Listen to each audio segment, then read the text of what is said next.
Yesterday morning, about 20 Woodmonters left very early to go to the airport to fly to Guatemala.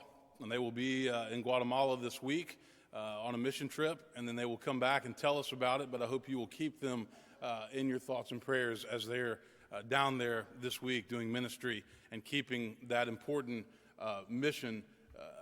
ministry of our church alive. Also, the flowers this morning that you see here in the sanctuary are left over from a wedding last night. Meredith Ramsey, somebody who grew up in this church, married Andrew Calt, and they live in Atlanta, but they were united in marriage last night. Meredith's the daughter of Jay and Sarah Ramsey, the granddaughter of John and Liz Ramsey, so we celebrate with them in that wedding. Please join me for a word of prayer. Loving God, open our hearts and minds to hear your word and to grow and to be challenged. May the words of my mouth and the meditations of all of our hearts be acceptable in your sight. You are our rock and our Redeemer. Amen. Frank and Jennifer met in college through some mutual friends. They started dating and they fell in love. They both decided to go to law school together, and they were married after their first year of law school. They graduated from law school, both in the top of their class, and they moved to Atlanta to start their careers, both with large firms. Their marriage seemed strong. They had a great combined income, good friends, and seemed to be living the good life. They worked long hours, which came with the territory when you take a job in a corporate law firm. They traveled on the weekends, they had lots of friends, and they got involved in many philanthropic activities. Well, after being married 5 years, they decided it was time to start a family, and so they had a son. Jennifer was able to leave her firm, and she took a job with a smaller healthcare company where she was in-house counsel, and her hours were much more flexible than before. They were both happy as parents, but the stress of work and marriage and family life were real, and it started to take its toll. Frank still worked long hours, and he traveled quite a bit. 2 years later, they had a daughter. A blessing, of course, but it only increased their stress levels. They were so busy running their family and taking care of their kids that they barely made time for each other. Ultimately, Jennifer left her company so that she could stay home with the children while they were young. Frank became a partner at his firm, a big accomplishment, a goal that he had, and that meant an increase in the family's income. However, his hours were still long, and when he was home, he felt like his wife never paid attention to him because she was always dealing with the kids, and she was tired at night. They hardly ever went on dates, and their sex life left much to be desired. Jennifer felt like Frank worked all the time, and he didn't appreciate the sacrifices that she was making to make the family work. And she started to build up some resentment. Well, meanwhile, the firm hired a sharp new young lawyer from an Ivy League school.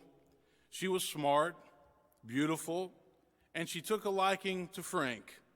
Because they had so many cases out of town, they traveled together. They would work late many nights, and Frank would complain about his marriage, and one thing led to another. After a year, the two started having an affair. Frank was able to keep this a secret from his wife for about 6 months, but Jennifer started to suspect that something was wrong. And one night while he was asleep, she grabbed his iPhone and she looked through his text messages, and it was clear to her what had been going on. The couple went to marriage counseling, but it didn't seem to work. Frank had clearly lost interest in the marriage. He loved being a dad, but he did not want to be married anymore. And a few months before their 8th wedding anniversary, he filed for divorce. We're continuing our fall journey through the Gospel of Mark, and today I have a very ambitious agenda. I want to talk about a number of topics: love, marriage, family, adultery, and divorce. And to be honest with you, this could actually be a sermon series that could be done over the course of 5 or 6 weeks if we wanted to do that, and maybe we will at one point. Love. We hear these words at many weddings. Paul says, love is patient, love is kind. Love is not envious or boastful or arrogant or rude. It does not insist on its own way. It is not irritable or resentful. It does not rejoice in wrongdoing, but it rejoices in the truth. It bears all things, it believes all things, it hopes all things, and it endures all things. Love, Paul says, never ends. We also read in the book of 1 John that we should love one another because love is from God. And everyone who loves is born of God and knows God. And whoever does not love does not know God, for God is love. We live in a culture where it is easy to fall in love, but it's much more difficult to stay in love. In fact, Andy Stanley, who is a minister in Atlanta, he says that falling in love requires a pulse, but staying in love requires a plan. And I think that that's true. Gary Chapman is a psychologist who has done a lot of research and work with couples, and he wrote a book a number of years ago, and he's made a bunch of money on stating the obvious. He calls it the 5 love languages, the ways that we show love to other people. What are the love languages? He says it's quality time, it's physical touch, words of affirmation, acts of service, and gifts. And what couples must do is not just discover their own love language, they must discover the love language of their spouse and learn to speak that language, because oftentimes it's different from their own. Love is better understood, I think, as a verb as opposed to a noun. We fall in love, noun, but to stay in love, we have to learn to love, verb. We must be intentional and put our love in action. Talk is cheap if it's not backed up with action. Love must be proactive and not reactive. Love must be intentional. Marriage. And I promise this will not be a controversial sermon this morning, but there has been a lot of talk in our culture about marriage and what it is.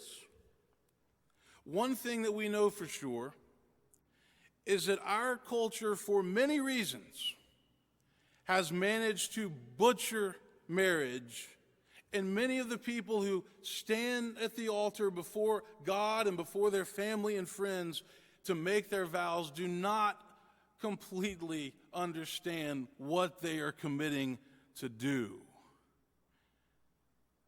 Andy Stanley, preacher that I mentioned, is somebody that I enjoy watching. Every minister has preachers that they like to watch or listen to or read. Contrary to popular belief, we have to get new ideas from other people and other books. But Andy Stanley is somebody that I've always enjoyed listening to, and I really like the work he's done on relationships and on marriage. And so he says that when we meet somebody and we start dating and we get serious and then we get engaged, we have a big box of desires, dreams, and wishes that we bring into the relationship with us, ideas about the way that life is going to be. We desire to be treated a certain way, and we desire to live in a certain neighborhood or a certain type of house and drive a certain type of car. We desire to have a certain number of children. We desire to do or not do certain chores around the house. We desire a certain schedule in our marriage. We want a set amount of time to be on our own, to be left alone. We desire to be loved and admired and respected and supported, and a host of other things. And we have this perfect picture of how life is going to be once we're married. And so we get married, and we march down the aisle. And we say our vows for better or worse, for richer or poorer, in sickness and in health, to love and to cherish till death do us part.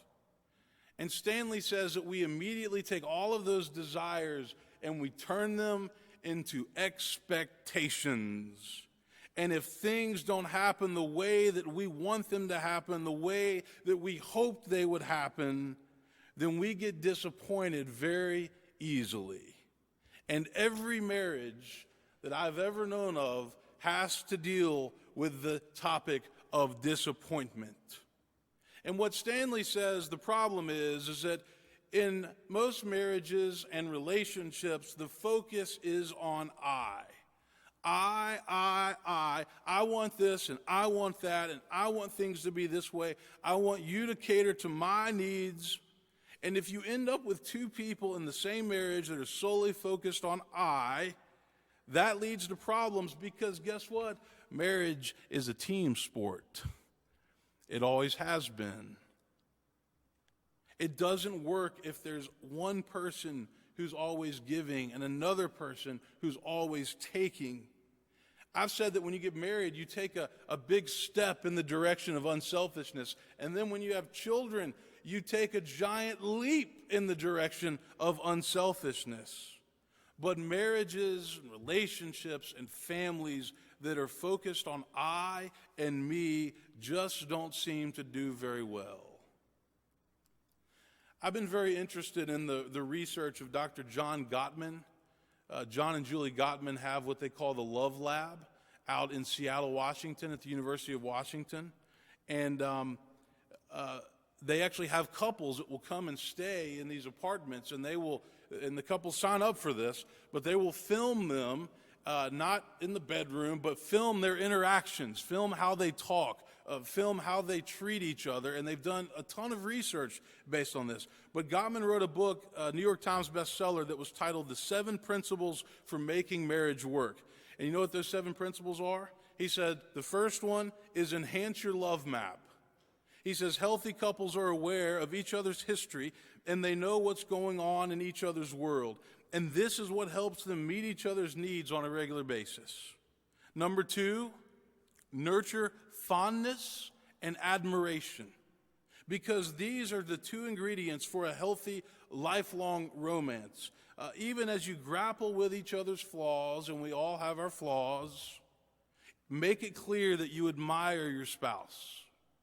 Number 3, turn towards each other.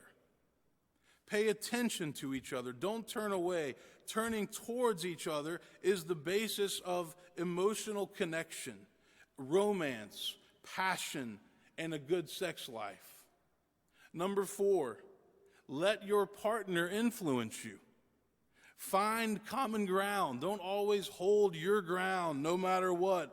There has to be give and take. We have to be influenced by our spouse. Number 5 is solve your solvable problems. Gottman says that we have 2 types of problems in relationships. We have solvable problems, and then we have perpetual problems. Solvable problems need to be solved. Perpetual problems might not be solved, so you have to identify them and then make a commitment to continue to work on them over time. Number 6, overcome gridlock. Gridlock can happen in marriage when partners have unrealized dreams. In a healthy marriage, partners incorporate each other's goals and dreams into their marriage, and this helps them prevent disappointment. And then number 7 is create shared meaning. And that meaning can come in a variety of ways, but it has to be consistent and it has to be shared. Raising children creates shared meaning. Family trips or outings create shared meaning.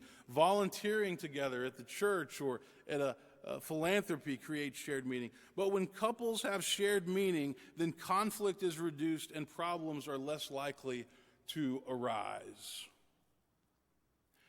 Family. Most of you know that when I moved here to Nashville just over 8 years ago, I was single. I was 27. Took the senior job here at Woodmont. Some people thought that I was crazy. Other people thought the church was crazy. I thought the church was crazy. But I came here and I took the job and lived in the parsonage, and the parsonage was a bachelor pad. And then when my brother moved back from London, he figured out he could have free rent. He moved in with me. It was really a bachelor pad then. But I met Megan here in Nashville, And we got married in 2009. We had Montgomery in 2010 and Clayton in 2012. And so very quickly, my life changed dramatically from how it was when I moved here. And you've heard me say before that family is one of the greatest gifts that life can bring, but it's also one of the most stressful aspects of our lives. And there's no such thing as a normal family. It does not exist. Every single family has some type of drama and dysfunction. I don't care how normal you are. And so we have to learn to live with that and deal with that no matter what it is. Young parents who are raising children have a huge challenge before them because they're working and they're trying to make a living and they're raising kids and trying to build a career and have a social life and keep their marriage alive. And it's anything but easy to do all those things at one time.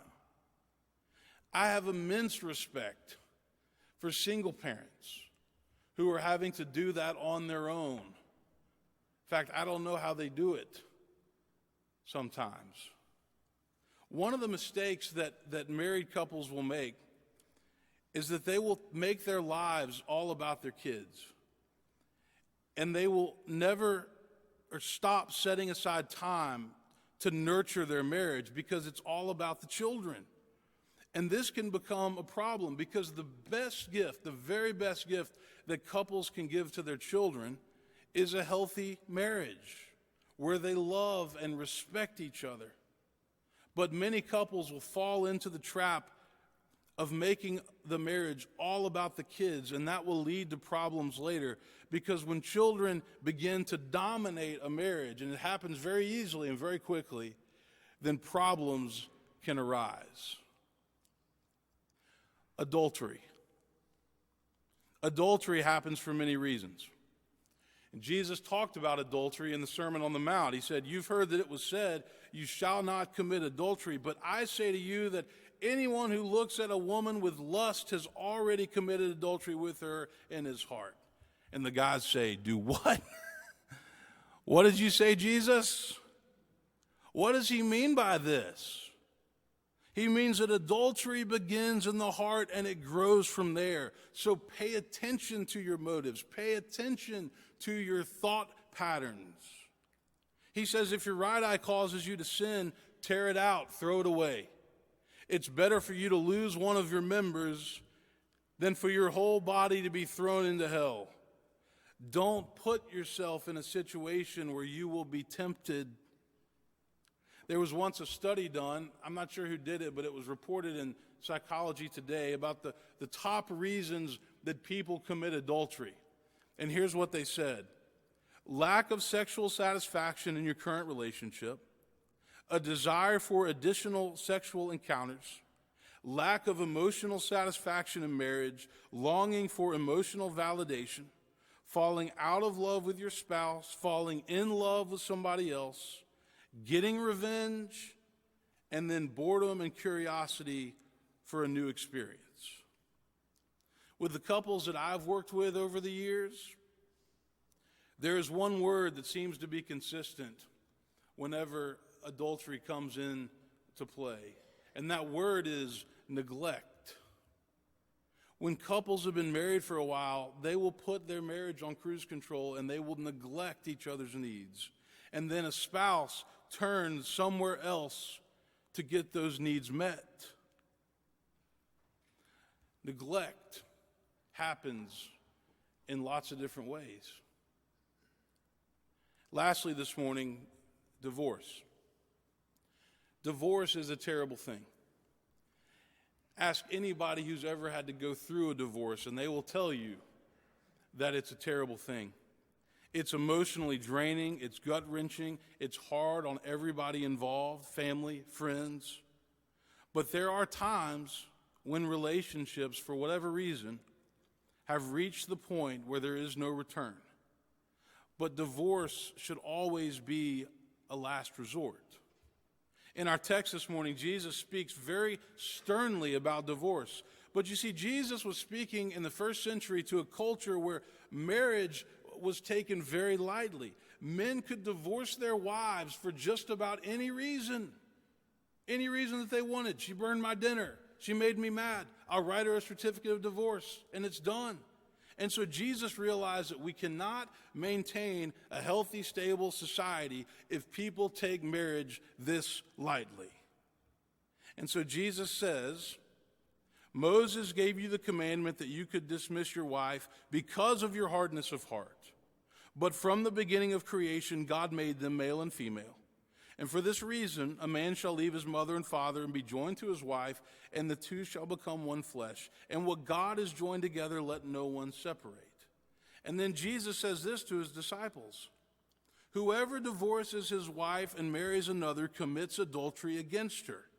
And if she divorces her husband and marries another, then she commits adultery. What? What did you say, Jesus? Again, these are hard words, but they show how seriously Jesus took marriage in an age where marriage had become a joke for a lot of people. It's a time where men were just divorcing their wives for absolutely no reason, and Jesus saw this as being a huge problem. There are times in life when divorce happens, and I don't think that anybody goes into a marriage and makes their vows thinking, well, if this doesn't work out, I'll get divorced. I think when people get married, generally speaking, they're committed. The challenge for the church, as I see it, is to lift up the sacredness and the responsibilities of marriage, but to also be there to show grace and forgiveness when marriages fall apart and when life comes crashing down. And yes, it is possible to do both. All the things that I've talked about this morning point to the importance of developing healthy marriages and healthy relationships in life. So let me leave you with 5 characteristics of what I think healthy relationships include. Number 1 is honesty and trust. If you tell the truth, you'll have nothing to worry about. And remember, trust is built over time. It's the currency of relationships. Trust takes a long time to build up, but only a short time to tear it down. But without trust, there's not much left. Accepting responsibility for your actions, admitting when you are wrong, communicating openly, keeping your word, and apologizing when necessary are all very important. Number 2, respect and mutual support, which includes being attentive to each other's needs. Each person brings unique gifts and qualities into the relationship. And nobody is the total package because everybody has shortcomings and flaws. And if that's news to you this morning, I'm sorry, but it's true. We must find a way to respect and support our spouses and significant others, which means accepting them for who they are and not feeling like we need to change them. You ever heard that quote before, that men marry women expecting that they'll never, or hoping that they'll never change, and women marry men hoping that they'll change them? Have you heard that before? We marry and we have relationships with people that have character flaws. They have shortcomings, and we have to accept those and live with those and make the best of those. Attentive listening is very important, and men are really bad at this. My wife tells me that I have selective hearing. And what men need to understand is that oftentimes women don't want you to solve their problem. They just want to talk about it. But men are fixers, and we're going to solve the problem, and here's what you need to do. Quit talking about it. No, women want to talk about it, because by talking about it, they know that you care and that you're listening. So we have to learn to listen and talk about it and not try to fix it. Number 3, negotiation and fairness. In any relationship, conflict will happen. It's inevitable. It's a part of life. But the way that we handle conflict is what matters. We must work hard to find solutions that are agreeable to everybody involved, which means we have to compromise.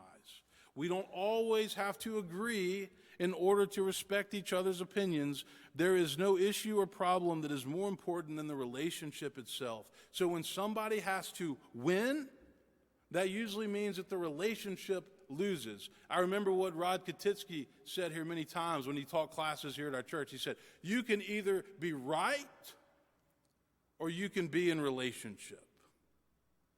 The choice is yours. Fourth, non-threatening behavior. Or to put this another way, low levels of drama. The Bible deals with the subject of anger, and angry outbursts can be a love buster. It's important to talk and to act so that each person feels safe and comfortable.